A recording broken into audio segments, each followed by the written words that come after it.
People देव की यह कथा। एक बूढ़ा ब्राह्मण था। वह हर रोज पीपल को जल से सींचता था। पीपल में से रोज एक लड़की निकलती और कहती, पिताजी मैं आपके साथ जाऊंगी। यह सुनते सुनते बूढ़ा दिन ब दिन कमजोर होने लगा। बुढ़िया ने पूछा कि क्या बात है। बूढ़ा बोला कि पीपल से एक लड़की निकलती है और कहती है कि वह भी मेरे साथ चलेगी। बुढ़िया बोली, कल ले आना उस लड़की को, जहाँ 6 लड़कियाँ पहले से ही हमारे घर में हैं, वहाँ 7वीं लड़की और सही। अगले दिन बूढ़ा उस लड़की को घर ले आया। घर लाने के बाद बूढ़ा आटा मांगने गया तो उसे पहले दिनों की अपेक्षा आज ज़्यादा आटा मिला। जब बुढ़िया वह आटा छानने लगी तो लड़की ने कहा कि लाओ माँ, मैं छान देती हूँ। जब वह आटा छानने बैठी तो परात भर गई। उसके बाद माँ खाना बनाने जाने लगी तो लड़की बोली कि आज रसोई मैं बनाऊंगी। तो बुढ़िया बोली कि ना, तेरे हाथ जल जाएंगे। लेकिन लड़की नहीं मानी और वह रसोई में खाना बनाने गई तो उसने तरह तरह के 36 व्यंजन बना डाले और आज सभी ने भर पेट खाना खाया। इससे पहले वह आधा पेट भूखा ही रहते थे। रात हुई तो बुढ़िया का भाई आया और कहने लगा कि दीदी मैं तो खाना खाऊंगा। बुढ़िया परेशान हो गई कि अब खाना कहाँ से लाएगी। लड़की ने पूछा कि माँ क्या बात है। उसने कहा कि तेरा मामा आया है और रोटी खाएगा, लेकिन रोटी तो सबने खा ली है, अब उसके लिए कहाँ से लाऊंगी। लड़की बोली कि मैं बना दूंगी और वह रसोई में गई और मामा के लिए 36 व्यंजन बना दिए। मामा ने भर पेट खाया और कहा भी, ऐसा खाना इससे पहले उसने कभी नहीं खाया है। बुढ़िया ने कहा कि भाई तेरी पावनी भांजी है, उसी ने बनाया है। शाम हुई तो लड़की बोली कि माँ चौका लगा के चौके पर दिया जला देना, कोठे में मैं सोऊंगी। बुढ़िया बोली कि ना बेटे, तू डर जाएगी। लेकिन वह बोली कि ना, मैं ना डरूंगी, मैं अंदर कोठे में ही सोऊंगी।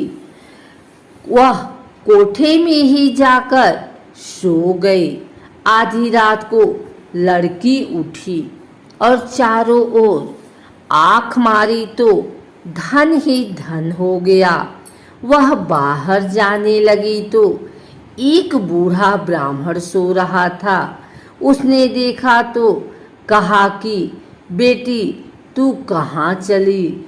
लड़की बोली कि मैं तो दरिद्रता दूर करने आई थी, अगर तुम्हें दूर करवानी है तो करवा लो। उसने बूढ़े के घर में भी आँख से देखा तो चारों ओर धन ही धन हो गया। सुबह सवेरे सब उठे तो लड़की को न पाकर उसे ढूंढने लगे कि पावनी बेटी कहाँ चली गई।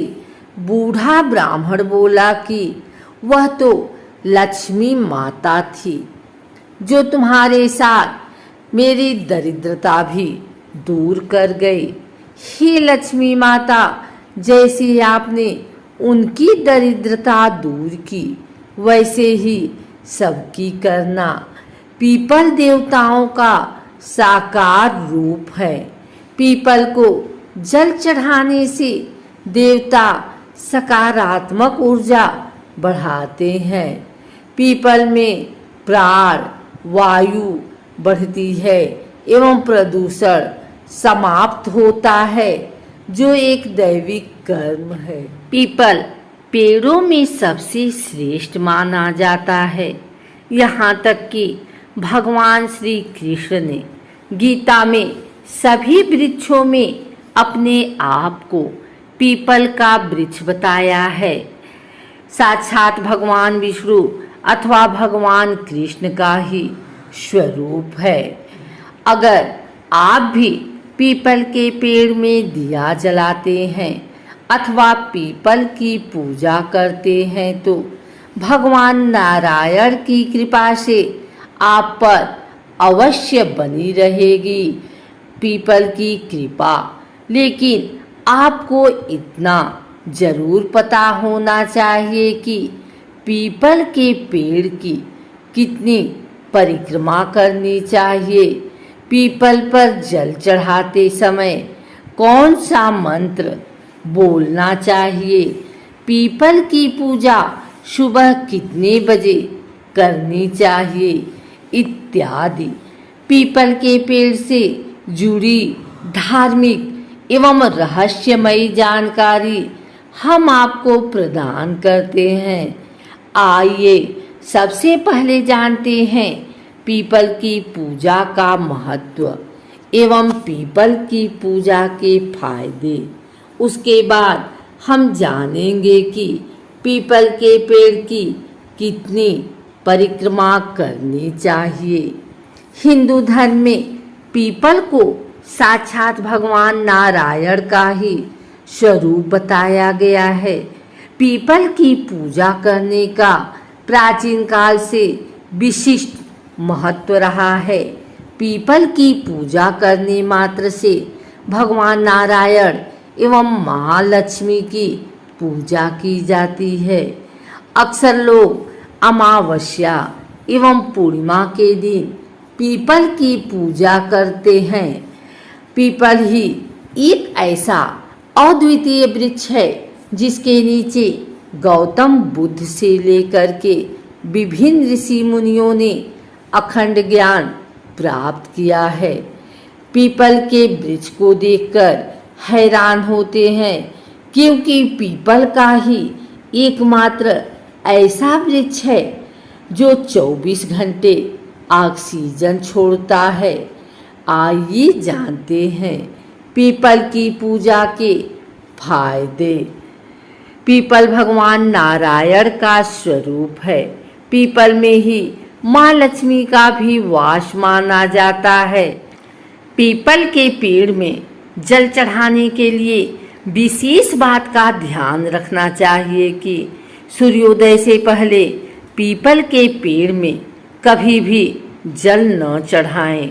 सूर्योदय से पहले पीपल का पेड़ देखना भी नहीं चाहिए और ना ही पीपल के पेड़ के पास जाना चाहिए। जब सूरज उग जाता है उसके बाद ही पीपल के पेड़ में जल चढ़ाना चाहिए। ऐसा शास्त्रों में उल्लेख पाया जाता है। सूर्योदय से पहले पीपल के पेड़ के पास जाने से अथवा पीपल के पेड़ की पूजा करने से, पीपल के पेड़ में जल चढ़ाने से, पीपल के पेड़ की परिक्रमा करने से घर में दारिद्र्य आता है। अतः सूर्योदय के बाद ही पीपल के पेड़ में जल चढ़ाना चाहिए।